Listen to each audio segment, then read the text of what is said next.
Pada bab ini, kita akan membahas tentang energi, penyimpanan energi, konversi energi, dan transfer energi. Energi merupakan aspek yang sangat penting dalam kehidupan sehari-hari. Kualitas hidup bahkan keberlangsungan kehidupan ini sangat tergantung pada ketersediaan energi. Bab ini akan dimulai dengan pengenalan beberapa bentuk energi yang membangun energi total sistem seperti energi termal, energi mekanik, energi listrik, dan lain-lain. Energi-energi tersebut dikelompokkan ke dalam energi mikroskopis yang merupakan energi dalam dari sistem, serta energi makroskopis yang merupakan bentuk energi yang tergantung pada acuan dari luar. Dilihat dari perilakunya, energi terbagi menjadi energi statis yang diam di dalam sistem, serta energi dinamis yang keluar masuk sistem yang bertanggung jawab atas terjadinya transfer energi.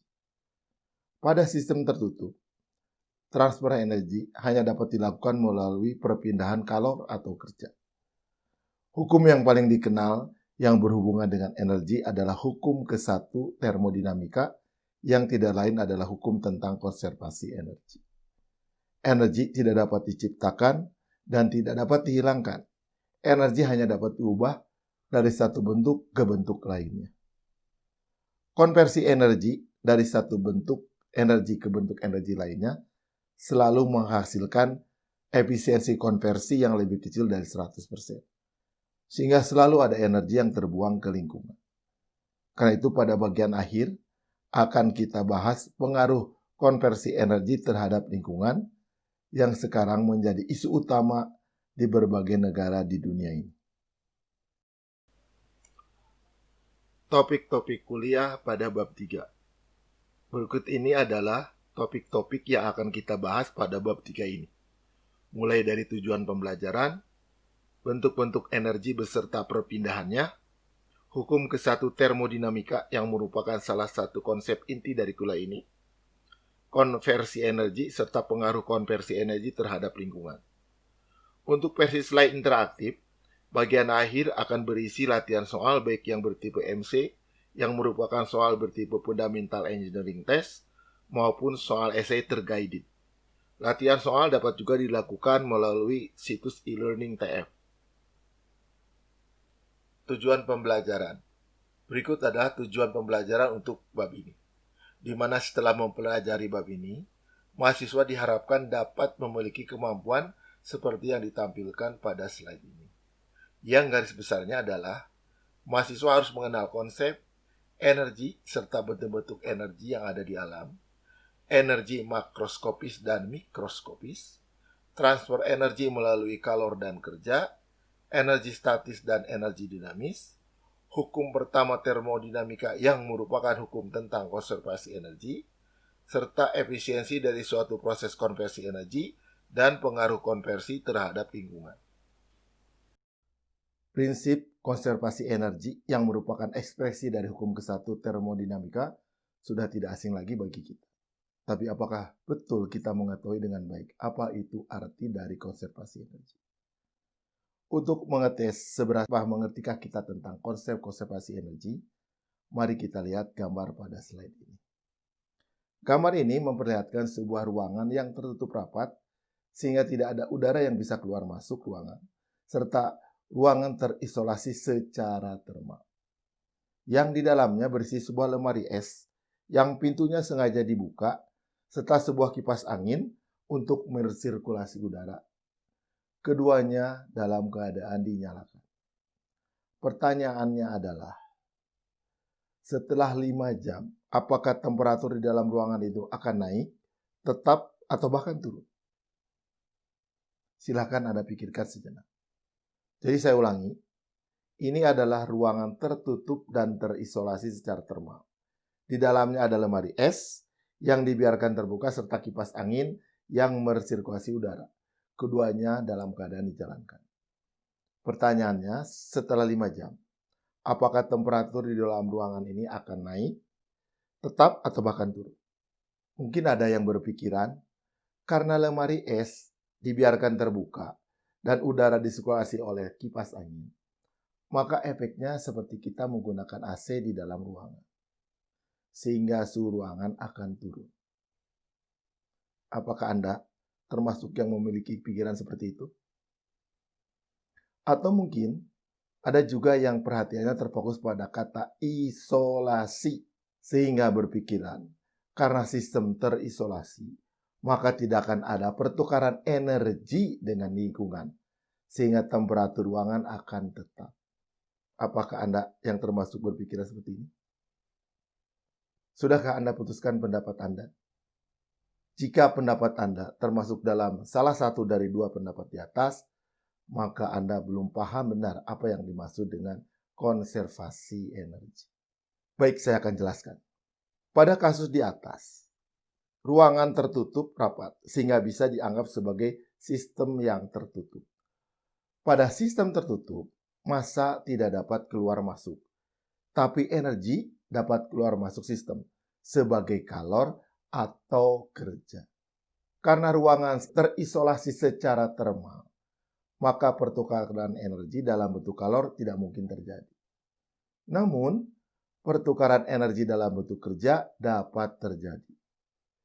Pada kasus di sini, di dalam ruangan terdapat lemari es dan kipas angin yang mendapat pasokan energi listrik dari luar sistem lewat jala-jala PLN.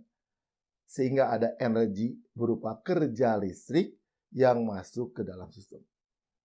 Maka setelah 5 jam, energi di dalam ruangan akan bertambah dan akan menaikkan temperatur ruangan. Apakah Anda bisa memahami penjelasan ini? Silahkan diskusikan dengan rekan mahasiswa lainnya. Bentuk-bentuk energi. Energi total dari suatu sistem adalah jumlah semua bentuk energi yang ada di dalam sistem tersebut, yang bentuknya bisa bermacam-macam.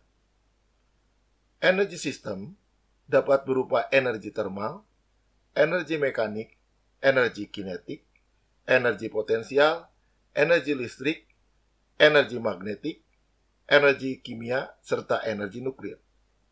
Kesemua bentuk energi ini membentuk energi total sistem seperti yang diperlihatkan pada persamaan satu ini. Energi merupakan besaran ekstensif dan memiliki satuan joule atau kalori. Di sini dilambangkan dengan huruf besar E pada termodinamika karena ukuran energi yang ada pada sistem termodinamika cukup besar sehingga biasanya digunakan satuan kilojoule. Bentuk intensif dari energi adalah energi persatuan massa yang dilambangkan dengan huruf kecil E dan memiliki satuan kilojoule per kilogram seperti yang diperlihatkan pada persamaan 2 ini. Termodinamika tidak berhubungan dengan nilai absolut dari energi total, tetapi yang menjadi perhatian pada termodinamika adalah perubahan energi total. Kita dapat saja mengambil suatu titik referensi tertentu. Misal pada temperatur 0 Kelvin, kita dapat menyatakan bahwa energi total sama dengan 0. Namun perubahan energi total tidak akan dipengaruhi oleh titik referensi yang kita ambil. Bentuk-bentuk energi yang membangun energi total sistem berdasarkan lingkup energinya dapat kita kelompokkan ke dalam 2 grup, yaitu energi mikroskopik dan energi makroskopik. Pada slide berikutnya akan kita bahas tentang energi mikroskopik dan energi makroskopik. Energi mikroskopik. Energi mikroskopik adalah bentuk energi yang berhubungan dengan struktur dan aktivitas molekul dari substansi itu sendiri, tidak mengacu kepada suatu referensi di luar substansi. Energi mikroskopik ini karena merupakan energi yang berhubungan dengan struktur dan aktivitas substansi itu sendiri, maka biasanya kita kenal dengan nama energi dalam yang diberi simbol U. Energi dalam U terdiri dari berbagai energi, yaitu energi sensible, yaitu energi yang berhubungan dengan energi kinetik dari molekul. Energi laten merupakan energi yang berhubungan dengan fasa dari substansi, sehingga kita kenal istilah kalor laten, yaitu energi yang diperlukan atau dilepas ketika terjadi perubahan fasa. Energi kimia adalah energi potensial ikatan kimia di antara molekul substansi yang merupakan energi yang menggambarkan kekuatan ikatan kimia di antara molekul-molekul substansi tersebut. Energi nuklir adalah energi yang berhubungan dengan energi ikatan di dalam inti atom yang bertanggung jawab terhadap terjadinya reaksi inti atom seperti reaksi fusi dan sebagainya. Bentuk energi sensibel dapat berubah energi translasi, seperti rotasi, energi vibrasi molekul, energi spin elektron maupun inti. Kesemua bentuk energi ini bisa diukur menggunakan peralatan spektroskopi, sesuai dengan panjang gelombang yang dimiliki masing-masing molekulnya. Misalkan, energi translasi bisa kita ukur dengan menggunakan UV-Vis spektroskopi. Energi vibrasi molekul bisa kita ukur menggunakan FTIR dan seterusnya. Energi makroskopik. Energi makroskopik adalah bentuk energi yang tergantung pada suatu acuan yang berada di luar sistem. Yang termasuk ke dalam energi makroskopik adalah energi kinetik, yaitu energi yang dimiliki sistem atau substansi karena pergerakan relatifnya terhadap suatu acuan, yang biasanya diberi simbol EK, di mana EK sama dengan setengah MP kuadrat, atau dalam bentuk intensifnya sama dengan setengah P kuadrat, seperti dituliskan pada persamaan 3 dan 4 berikut, di mana M adalah massa dan V adalah kecepatan. Energi potensial, yaitu energi yang dimiliki sistem atau substansi karena posisi relatifnya terhadap posisi acuan. Energi potensial yang dimaksud di sini adalah energi potensial gravitasi, listrik, magnetik, dan seterusnya. Namun di sini kita hanya akan memperhitungkan energi potensial gravitasi saja. Energi potensial lainnya kita perhitungkan ketika nilainya menjadi signifikan. Energi potensial biasanya diberi simbol EP, di mana EP sama dengan mg kali Z, atau dalam bentuk intensifnya sama dengan G kali Z, seperti dituliskan pada persamaan 5 dan 6 berikut, di mana G adalah konstansa gravitasi bumi dan Z adalah ketinggian relatif terhadap permukaan bumi. Untuk fluida yang mengalir melewati bidang batas sistem, ada tambahan energi, yaitu energi alir. Energi alir adalah energi yang diperlukan untuk mendorong massa fluida melewati suatu bidang batas. Biasanya diberi simbol E-flow, di mana energi alir ini dinyatakan sebagai tekanan kali volume, atau dalam bentuk intensitnya sama dengan tekanan kali volume spesifik, seperti dituliskan pada persamaan 7 dan 8 berikut. Karena energi ini berhubungan dengan massa fluida yang mengalir, yang melewati suatu bidang batas, atau dengan kata lain, yang keluar masuk sistem, maka energi ini hanya akan kita jumpai pada sistem terbuka. Pada termodinamika, hanya 3 energi eksternal tersebut yang diperhitungkan. Energi eksternal lainnya akan diperhitungkan pada kondisi tertentu di mana nilainya menjadi signifikan. Di dalam termodinamika, bentuk ekstensif dari besaran biasanya ditulis dalam huruf besar, sedangkan huruf kecil digunakan untuk menyatakan besaran intensif, seperti diperlihatkan pada persamaan 3-8 di atas. Energi kinetik, energi potensial, dan energi alir merupakan energi mekanik, sehingga total energi mekanik biasanya ditulis sebagai gabungan ketiga energi ini. Energi statis dan energi dinamis. Berdasarkan pengelompokan energi mikroskopis dan energi makroskopis, maka energi total merupakan jumlah energi mikroskopis dan energi makroskopis, yaitu energi dalam U yang merupakan energi mikroskopis, serta energi kinetik, energi potensial, dan energi alir sebagai energi makroskopis. Berdasarkan pergerakannya, energi dapat digolongkan ke dalam energi statis dan energi dinamis. Energi statis adalah bentuk-bentuk energi yang diam di dalam sistem, sehingga kita dapat mengukur atau menghitungnya sebagai energi total dari sistem, baik itu pada sistem tertutup maupun pada sistem terbuka. Energi statis itu adalah energi dalam, energi kinetik, dan energi potensial, baik itu pada sistem tertutup maupun pada sistem terbuka. Jadi, energi yang berada di dalam sistem tertutup dan di dalam volume kontrol dari sistem terbuka adalah energi dalam, energi kinetik, dan energi potensial. Energi kinetik di sini adalah energi kinetik dari sistem. Bentuk-bentuk energi yang tidak dapat disimpan di dalam sistem disebut sebagai bentuk energi dinamis atau disebut juga energi interaksi. Energi ini merupakan bentuk energi yang melintasi bidang batas antara sistem atau volume kontrol dengan lingkungannya. Bentuk dinamis ini tidak terukur di dalam sistem, namun energi ini terukur pada batas sistem ketika mereka melintasinya. Dan mereka mewakili energi yang diperoleh atau energi yang hilang oleh sistem selama proses. Jadi, energi dinamis merupakan energi yang terlibat di dalam interaksi antara sistem dan lingkungannya. Bentuk energi dinamis yang pertama adalah kalor Q dan kerja W. Yang keduanya ada baik itu pada sistem tertutup maupun sistem terbuka. Perbedaan antara transfer kalor dan kerja adalah jika transfer energi terjadi karena adanya perbedaan temperatur, maka transfer energi tersebut adalah transfer kalor. Transfer energi yang terjadi di luar karena perbedaan temperatur, itulah yang disebut kerja. Bentuk energi dinamis yang berikutnya adalah transfer energi yang dibawa massa fluida yang mengalir keluar masuk volume kontrol. Energi yang ada pada massa fluida itu adalah energi dalam U, energi kinetik EK, dan energi potensial EP. Namun, agar energi ini dapat mengalir keluar masuk volume kontrol, maka harus ada tambahan energi yang mendorongnya keluar masuk volume kontrol, yaitu energi alir.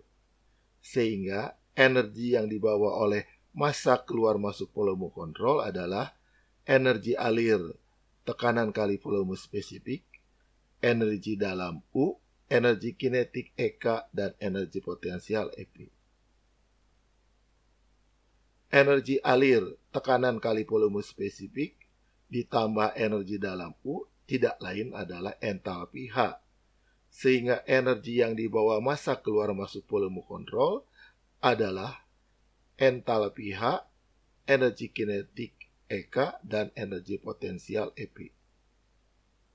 Jadi, energi yang dimiliki fluida atau substansi di dalam sistem atau volume kontrol adalah energi statis, yaitu energi dalam U, energi kinetik EK, dan energi potensial EP. Sistem tidak memiliki kalor maupun kerja, tapi transfer energi antara sistem dan lingkungan dapat terjadi dalam bentuk kalor dan kerja, dan energi yang dibawa oleh massa yang mengalir. Transfer energi. Berdasarkan slide di sebelumnya, transfer energi antara sistem dan lingkungan terjadi dalam bentuk kerja, kalor, dan energi yang dibawa oleh massa yang mengalir keluar masuk sistem. Untuk energi yang dibawa massa mengalir, sudah jelas tandanya. Kalau ada massa yang keluar, maka energi volume kontrol akan berkurang. Sebaliknya, jika ada aliran massa yang masuk, maka energi volume kontrol akan bertambah. Tapi bagaimana dengan kalor dan kerja? Berdasarkan buku referensi yang kita gunakan, maka konvensi untuk kerja dan kalor dalam sistem termodinamika adalah sebagai berikut. Kalor yang masuk ke sistem serta kerja yang dilakukan oleh sistem bertanda positif. Sedangkan kalor yang keluar dari sistem dan kerja yang dilakukan pada sistem bertanda negatif. Atau Q in bertanda positif, Q out bertanda negatif, W in bertanda negatif, dan W out bertanda positif, di mana in menyatakan arah masuk, sedangkan out menyatakan arah keluar. Jadi, jika kalor masuk ke dalam sistem, atau sistem menerima kalor, maka energi sistem akan bertambah. Sedangkan jika kalor keluar dari sistem, atau sistem kehilangan kalor, maka energi sistem akan berkurang. Sedangkan untuk kerja, jika sistem melakukan kerja, maka kerja bertanda positif. Sedangkan jika sistem dikenai kerja dari luar, maka bertanda negatif. Untuk memudahkan menghafalnya adalah sebagai berikut. Kalau kita makan, menerima kalor, dan kita melakukan kerja, maka tandanya positif. Kebalikannya akan bertanda negatif. Perpindahan energi lewat kalor. Kalor adalah energi yang ditransfer antara sistem dengan sistem atau sistem dengan lingkungan jika ada perbedaan temperatur di antara keduanya. Jumlah total kalor yang ditransfer dalam suatu proses dinyatakan sebagai Q-net, yaitu sama dengan jumlah kalor yang masuk dikurangi jumlah kalor yang keluar seperti diperlihatkan pada persamaan 9. Namun, penulisan Q-net biasanya disingkat dengan Q saja dan memiliki satuan energi yaitu kilojoule. Bentuk kalor persatuan massa ditulis dalam huruf kecil Q dengan satuan kilojoule per kilogram. Sebenarnya, kalor bukan fungsi keadaan.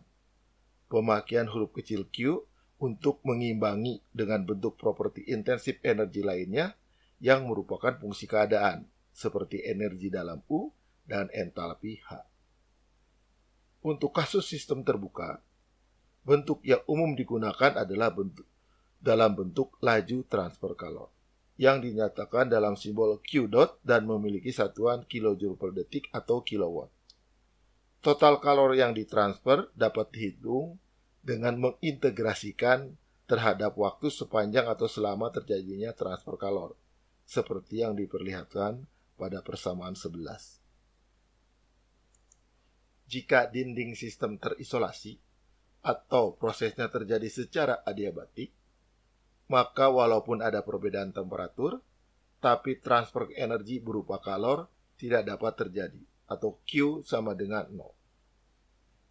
Berdasarkan mekanismenya, maka transfer energi melalui transfer kalor dapat dibagi menjadi 3, yaitu konduksi, konveksi, dan radiasi. Konduksi dan konveksi terjadi melalui media perantara, sedangkan radiasi terjadi dalam keadaan vakum. Pada kuliah ini, ketiga mekanisme tersebut hanya akan diperkenalkan prinsipnya saja, tanpa pembahasan lebih dalam. Pembahasan lebih dalam untuk proses transfer kalor akan dilakukan pada kuliah transfer kalor dan massa di semester kelima. Konduksi. Konduksi merupakan mekanisme terjadinya transfer kalor melalui zat padat. Sebagai ilustrasi, di sini diperlihatkan kopi panas di dalam kaleng yang disimpan di atas meja. Karena ada perbedaan suhu antara kopi panas di dalam kaleng dan udara di bagian luar kaleng, maka akan ada aliran kalor dari kopi panas yang ada di dalam ke udara yang ada di luar kaleng melalui dinding kaleng. Laju aliran kalor Q dot dinyatakan oleh persamaan Fourier yang ditampilkan pada persamaan 12 dan 13 berikut. Di mana K adalah konduktivitas termal kaleng yang harganya tergantung pada bahan kaleng, A adalah luas area kaleng yang tegak lurus arah perpindahan kalor, dt per dx adalah gradien temperatur pada arah perpindahan kalor. Konveksi. Konveksi merupakan mekanisme terjadinya transfer kalor melalui fluida baik gas maupun zat cair.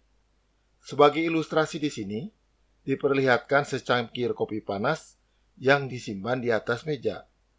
Karena ada perbedaan suhu antara permukaan kopi panas dan udara di sekitarnya, maka akan ada aliran kalor dari kopi panas ke udara di sekitarnya. Laju aliran kalor Q dot dinyatakan oleh hukum Newton yang ditampilkan pada persamaan 14 berikut, di mana H adalah koefisien perpindahan kalor secara konvektif yang tergantung pada jenis fluidanya. A adalah luas area permukaan air kopi yang tegak lurus pada arah perpindahan kalor.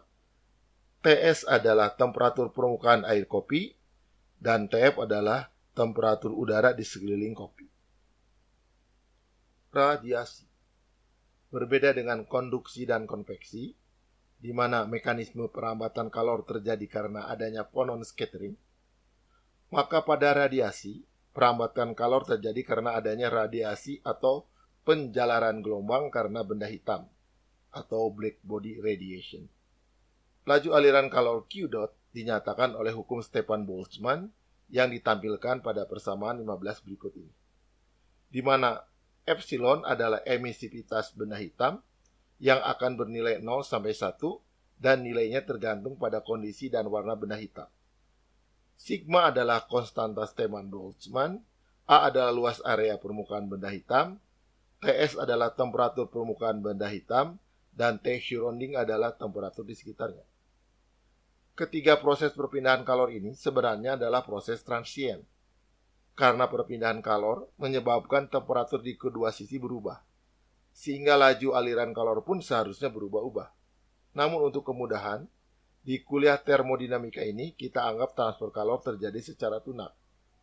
Perhitungan transiennya nanti akan dipelajari lebih lanjut di kuliah transfer kalor dan massa.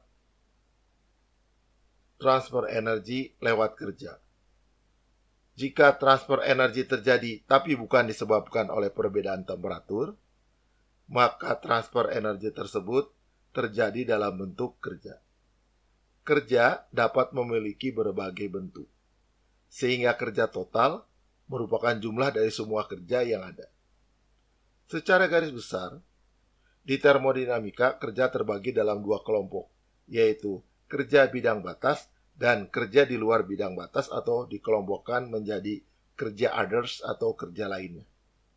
Kerja listrik, kerja mekanik, dan kerja pengaduk termasuk ke dalam kerja lainnya atau kerja others. Sehingga kerja total, W-net, dinyatakan sebagai jumlah kerja bidang batas atau moving boundary, WB, ditambah kerja lainnya, W others, seperti dinyatakan pada persamaan 16 dan 17. Fungsi lintasan. Diagram tekanan dan volume spesifik pada slide ini menampilkan proses dari keadaan 1 ke keadaan 2 melalui lintasan A dan lintasan B.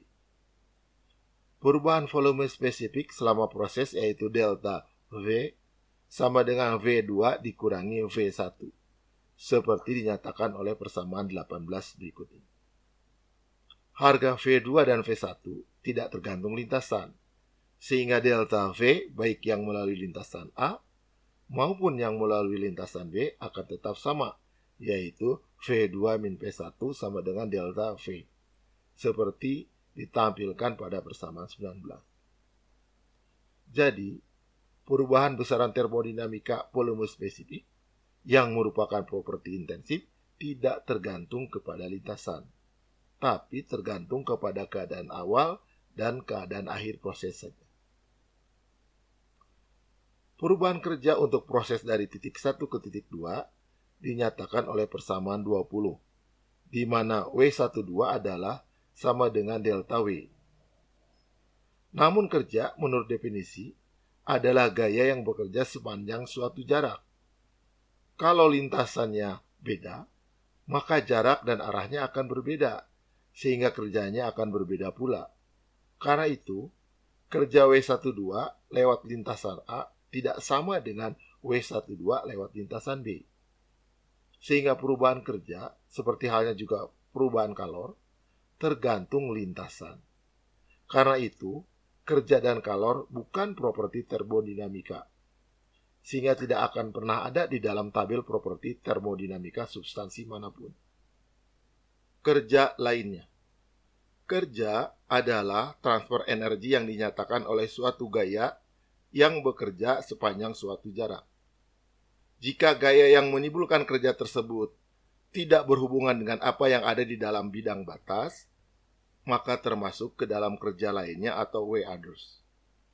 Kerja mekanik merupakan salah satu bentuk kerja lainnya.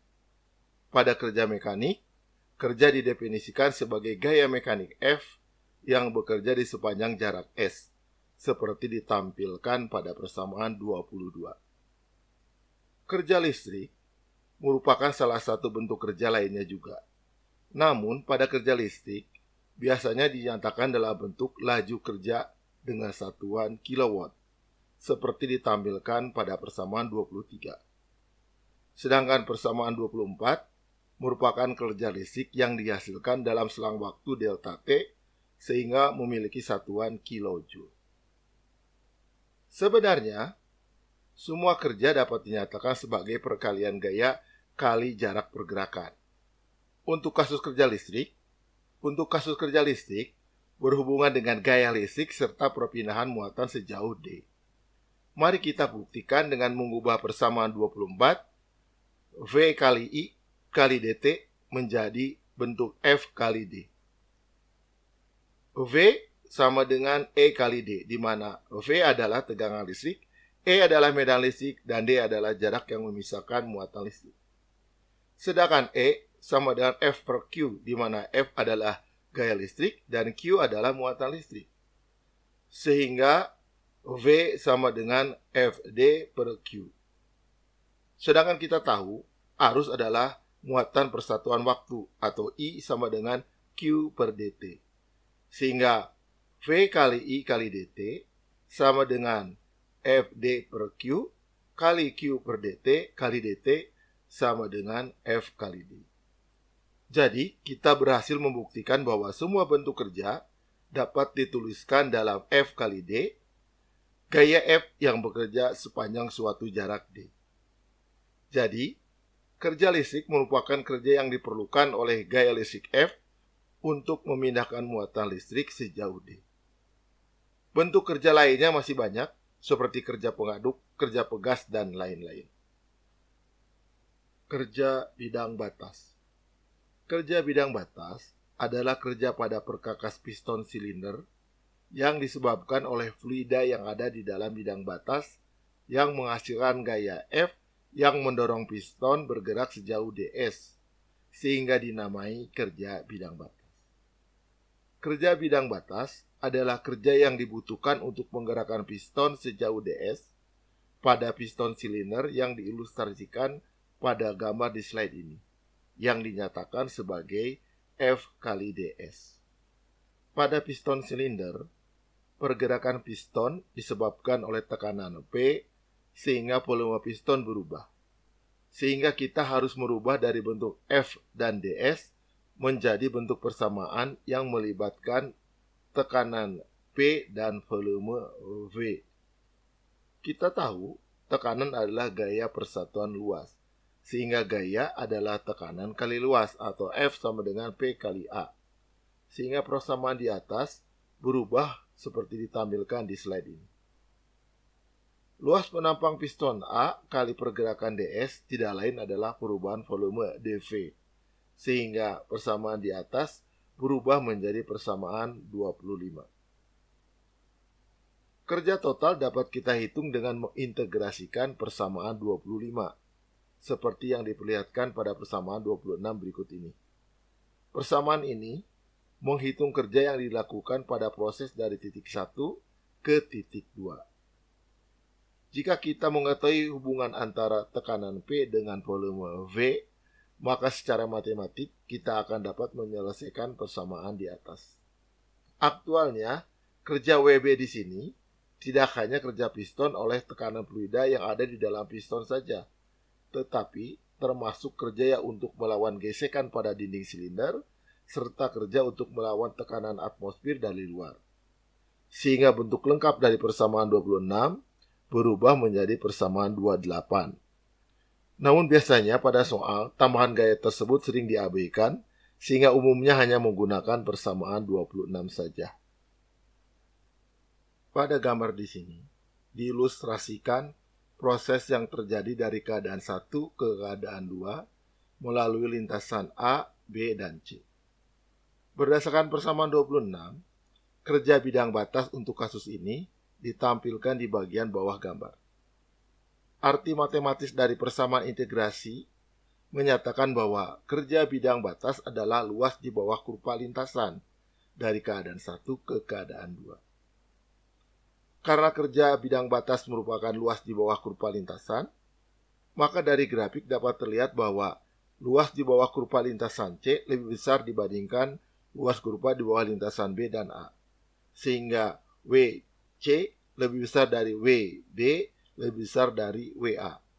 Jadi, kerja adalah fungsi lintasan, bukan fungsi keadaan, sehingga tidak akan pernah ada di dalam tabel properti substansi. Pada gambar di sebelah kanan, ditampilkan proses siklus dari 1 ke 2 melalui lintasan A, lalu kembali lagi ke keadaan 1 melalui lintasan B. Kedua lintasan berbeda. Pada proses dari 1 ke 2, proses terjadi pada penambahan volume, sehingga kerja akan bertanda positif.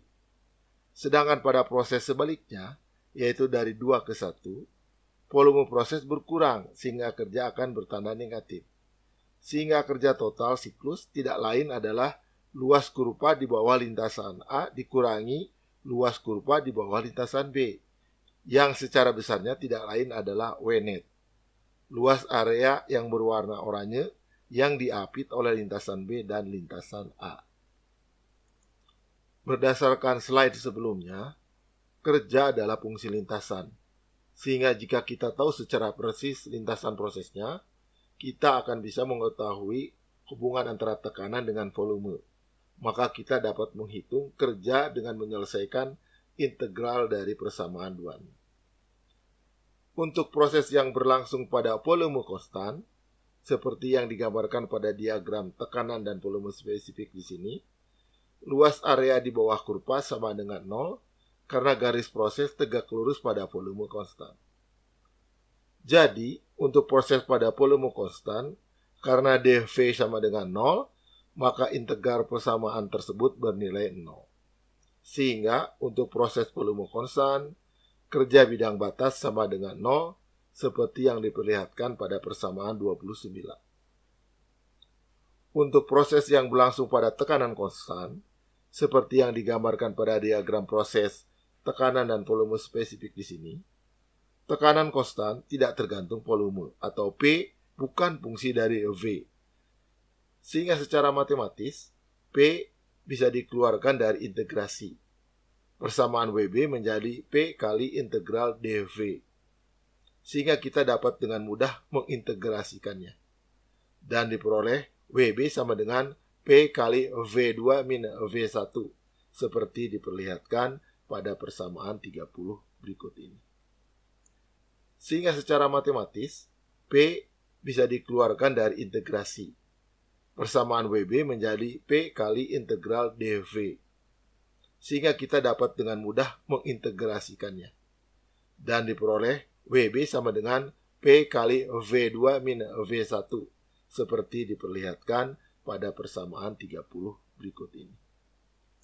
Proses temperatur konstan pada gas ideal. Grafik di samping ini menampilkan diagram tekanan dan volume spesifik untuk proses dari titik 1 ke titik 2 yang berlangsung pada temperatur konstan. Untuk gas ideal, berlaku hubungan antara tekanan dengan volume V berdasarkan persamaan gas ideal, yaitu VV sama dengan MRT. Karena sistemnya piston silinder, berarti sistem tertutup, maka massa M adalah konstan, R adalah konstanta, serta proses berlangsung pada temperatur T0 yang konstan, sehingga suku di sebelah kanan konstan semua. Sehingga perkalian tekanan kali volume, VV, juga hasilnya akan konstan. Atau kita tulis PV sama dengan C, di mana C adalah konstanta. Sehingga tekanan dapat dituliskan sebagai P sama dengan C dibagi V.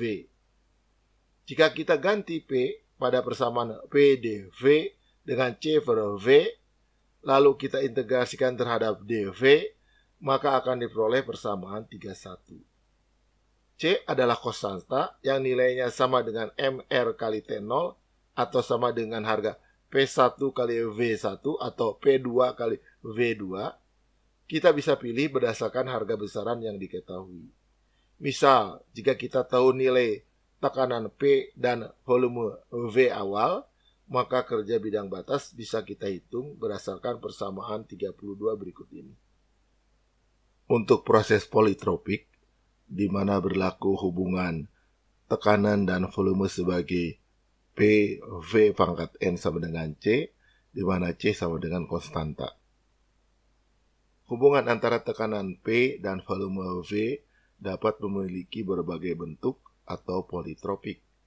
Secara umum, perkalian tersebut dapat kita tuliskan sebagai P kali V pangkat N sama dengan C, di mana C adalah konstanta.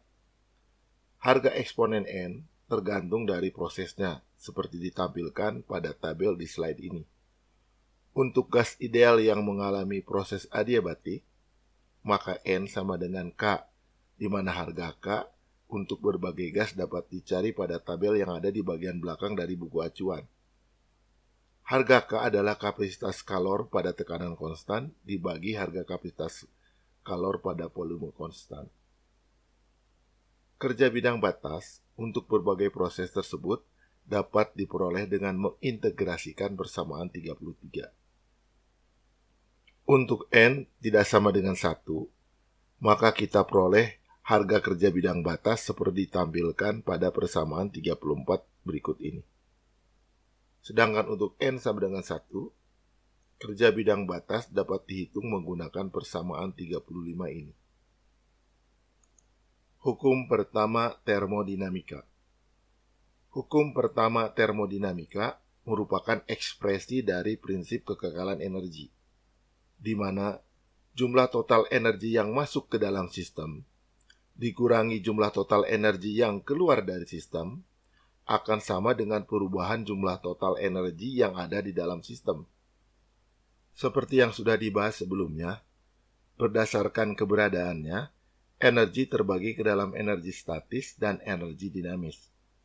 Energi yang dimiliki sistem adalah energi statis yang diam berada di dalam sistem, yaitu energi dalam, energi kinetik, dan energi potensial. Hal ini berlaku baik untuk sistem tertutup maupun sistem terbuka.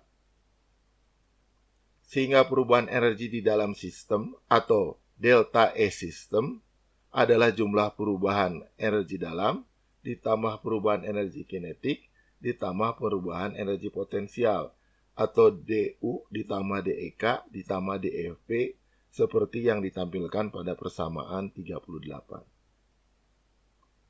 Untuk proses yang berubah dari keadaan awal 1 ke keadaan awal 2, maka perubahan energi sistem pada sistem tertutup dapat dinyatakan seperti pada persamaan 39.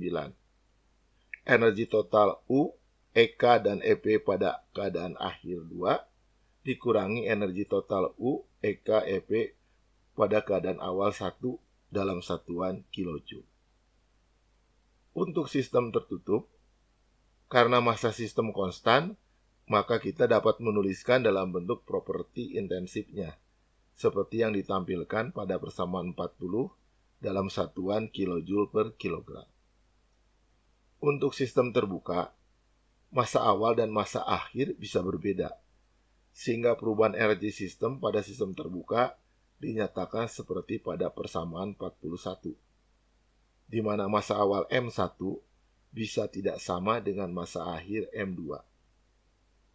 Umumnya kalau kita lihat di tabel, harga U dan perubahannya biasanya memiliki orde ratusan hingga ribuan kilojoule, sedangkan harga EK dan EP hanya berorde beberapa ratus joule. Sehingga biasanya energi kinetik dan energi potensial dapat diabaikan. Apalagi perubahan harga energi kinetik dan perubahan harga energi potensial umumnya mendekati 0. Sehingga pada umumnya perubahan energi sistem baik pada sistem tertutup maupun sistem terbuka hanya melibatkan suku perubahan energi dalamnya saja. Energi dinamis adalah energi yang bisa keluar masuk sistem. Energi tersebut adalah kalor Q dan kerja W untuk sistem tertutup, serta untuk sistem terbuka ada tambahan energi yang dibawa keluar masuk sistem oleh massa fluida yang mengalir, yaitu entalpi H, ditambah energi kinetik EK, dan ditambah energi potensial EP.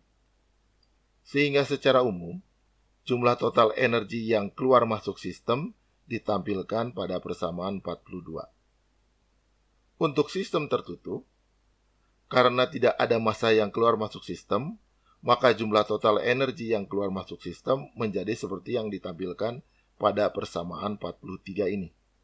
Di sini, Q in minus Q out ditulis singkat menjadi Q, sedangkan W in min W out ditulis singkat menjadi minus W. Penulisan ini dilakukan berdasarkan konvensi tanda untuk Q dan W, di mana untuk kalor Q yang masuk sistem bertanda positif, sedangkan kerja W yang masuk sistem bertanda negatif.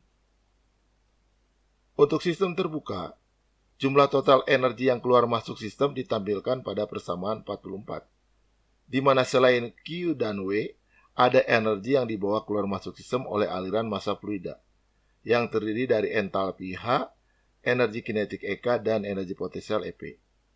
Subscript I untuk menyatakan inlet atau arah masuk ke dalam sistem, sedangkan subscript E menyatakan exit atau keluar dari sistem. Karena jumlah massa yang masuk dan yang keluar ada kemungkinan berbeda, maka bentuk umumnya dituliskan seperti pada persamaan 45. Di sini MI menyatakan jumlah massa yang masuk ke sistem, sedangkan ME menyatakan jumlah massa yang keluar sistem. Hukum pertama termodinamika menyatakan bahwa perubahan energi total sistem selama proses merupakan selisih dari energi total yang masuk sistem dengan energi total yang keluar sistem. Untuk sistem terbuka, energi yang bisa keluar masuk sistem adalah kalor Q, kerja W, dan energi yang dibawa keluar masuk sistem oleh massa fluida. Sedangkan perubahan energi total sistem selama proses adalah delta U ditambah delta EK ditambah delta EP, seperti yang ditampilkan pada persamaan 46. Energi fluida yang mengalir yang dibawa massa keluar masuk sistem terdiri dari entalpi H, energi kinetik EK, dan energi potensial EP. Sehingga untuk secara lengkapnya, hukum pertama termodinamika pada sistem terbuka ditampilkan pada persamaan 47.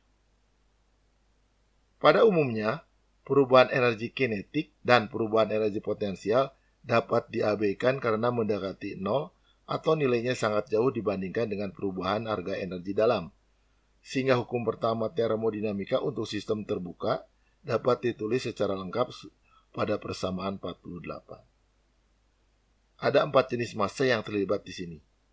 MI adalah jumlah massa yang masuk sistem, ME jumlah massa yang keluar sistem, M2 adalah massa akhir di sistem, dan M1 adalah massa awal sistem. Hukum pertama termodinamika menyatakan bahwa perubahan energi total sistem selama proses merupakan selisih dari energi total yang masuk sistem dengan energi total yang keluar sistem. Untuk sistem tertutup, energi yang bisa keluar masuk sistem adalah hanya Q dan W saja. Tidak ada aliran massa yang keluar masuk sistem. Sedangkan perubahan energi total sistem selama proses adalah delta U ditambah delta EK ditambah delta EP, seperti yang ditampilkan pada persamaan 49. Untuk proses yang berubah dari keadaan awal 1 ke keadaan akhir 2, maka persamaan kekekalan energi atau hukum pertama termodinamika berubah menjadi seperti yang ditampilkan pada persamaan 50 ini. Dalam persatuan massa, ditampilkan seperti pada persamaan 51 berikut ini, dengan satuan kilojoule per kilogram. Pada umumnya, perubahan energi kinetik dan perubahan energi potensial dapat diabaikan karena harganya mendekati nol atau nilainya sangat jauh dibandingkan perubahan energi dalam. Sehingga hukum pertama termodinamika untuk sistem tertutup dapat juga dituliskan dalam bentuk seperti ditampilkan pada persamaan 52. Namun harus diingat, persamaan 52 ini berlaku kalau asumsi delta energi kinetik dan delta energi potensial mendekati 0. Agar mudah dihafal, maka persamaan 52 kita baca sebagai energi yang kita makan dikurangi aktivitas yang kita lakukan sama dengan energi yang tertimbun di dalam tubuh kita. Pada slide ini, kita akan membahas beberapa hal atau kata kunci yang biasa ditemui pada persoalan yang menyangkut hukum pertama termodinamika pada sistem tertutup yang dapat membantu kita untuk menentukan proses yang terjadi pada sistem tersebut yang diperlukan untuk dapat menyelesaikan persoalan yang diberikan. Jika sistem berupa piston silinder yang bergerak bebas, maka proses berlangsung pada tekanan konstan. Namun, jika pada piston silinder tersebut terdapat stopper, baik di bagian atas atau bagian bawah silinder, maka ketika sudah mencapai stopper tersebut, proses akan berlangsung pada volume konstan. Jika sistem berupa tangki kokoh, maka proses akan berlangsung pada volume konstan. Jika prosesnya adiabatis atau biasanya ditandai dengan sistem yang terisolasi secara termal, maka kalor Q sama dengan 0. Untuk siklus, karena keadaan awal sama dengan keadaan akhir, maka tidak ada perubahan energi di dalam sistem, sehingga Q sama dengan W. Soal ini mengetes pengetahuan Anda tentang hukum pertama termodinamika pada sistem tertutup. Soal ini menampilkan arah proses, Qnet, Wnet, serta delta U. Ada nilai-nilai yang sudah terisi, namun ada juga yang masih kosong. Dengan menggunakan persamaan hukum pertama termodinamika untuk sistem tertutup, lengkapilah data yang masih kosong dari rangkaian proses yang diberikan, yang terdiri dari 3 step, yaitu step dari titik 1 ke titik 2, dari titik 2 ke titik 3, dan dari titik 3 kembali ke titik 1. Sehingga proses keseluruhannya membentuk sebuah siklus. Jika sudah Anda isi semuanya, untuk mengecek salah atau benar jawaban Anda, silahkan klik tombol cek.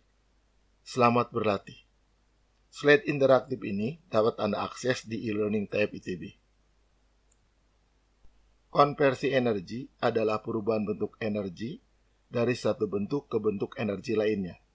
Misalnya, pada pembangkit listrik tenaga uap, energi berupa kalor yang dipakai untuk menghasilkan uap diubah menjadi energi listrik.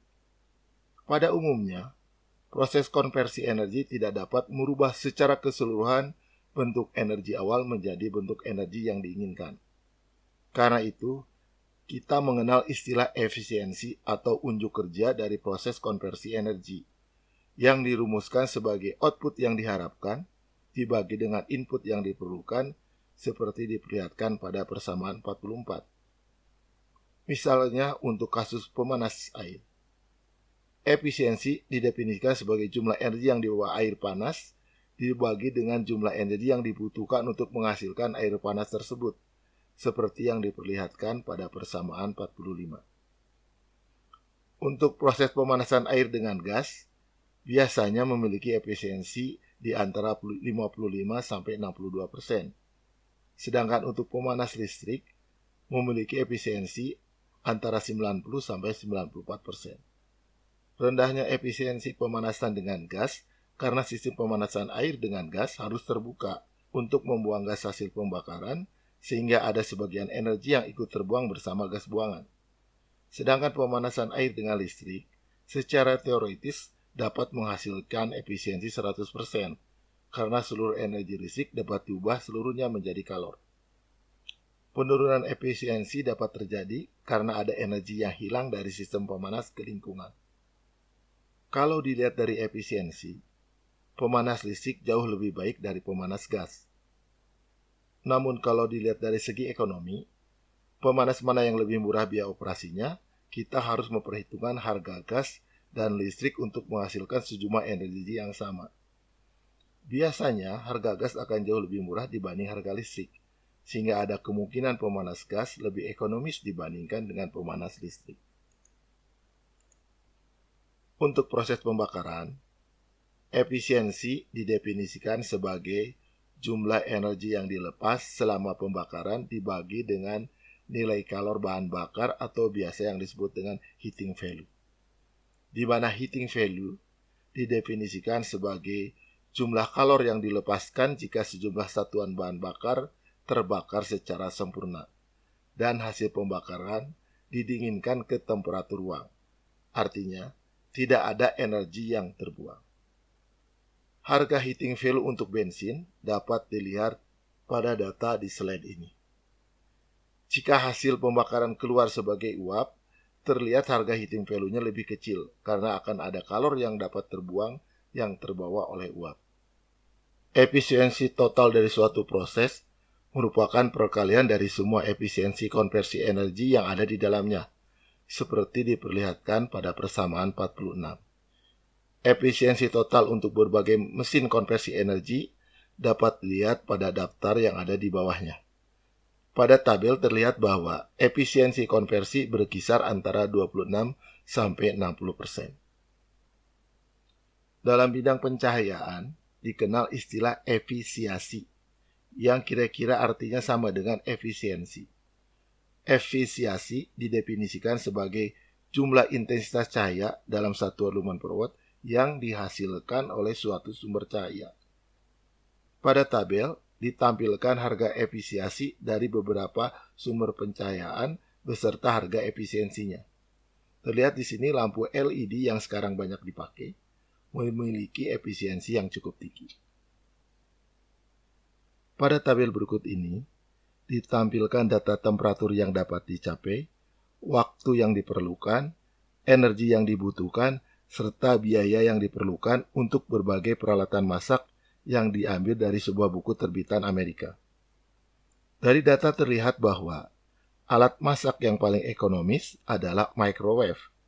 Walaupun oven microwave memerlukan daya listrik yang tinggi, tapi karena waktu yang diperlukan untuk memasak sangat singkat, maka biaya yang diperlukan menjadi kecil.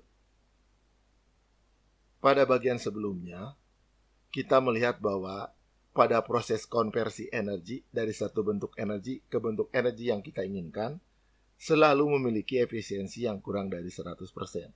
Malah kebanyakan di bawah 60%. Sedangkan kita tahu bahwa energi itu kekal. Sehingga kita bertanya, kemana larinya sisa energi yang tidak dapat terkonversi itu? Sisa energi tersebut hampir sebagian besar dibuang ke lingkungan di mana proses itu terjadi. Dengan bertambahnya aktivitas manusia yang melakukan konversi energi menjadi energi yang diinginkan oleh manusia untuk menunjang aktivitasnya, seperti misalkan energi untuk pembangkit listrik, mobil, pesawat terbang, pabrik, dan sebagainya, maka lingkungan makin lama makin banyak menerima energi yang tidak dapat terkonversi tersebut. Selain dalam bentuk energi, lingkungan juga menerima hasil sampingan konversi energi yang belum bisa dihindari seperti gas NOx, SOx, dan sebagainya, yang dapat mengakibatkan terjadinya kerusakan lingkungan seperti hujan asam, efek rumah kaca, peningkatan suhu bumi, dan sebagainya, yang dapat menurunkan kualitas lingkungan hidup itu sendiri. Dampak kerusakan lingkungan ini sudah mulai kita rasakan di tempat tinggal kita ini. Karena itu, sebagai seorang calon engineer, Anda ditantang untuk dapat menghasilkan energi yang ramah lingkungan dan mesin yang mampu mengkonversi energi lebih efisien dari sekarang.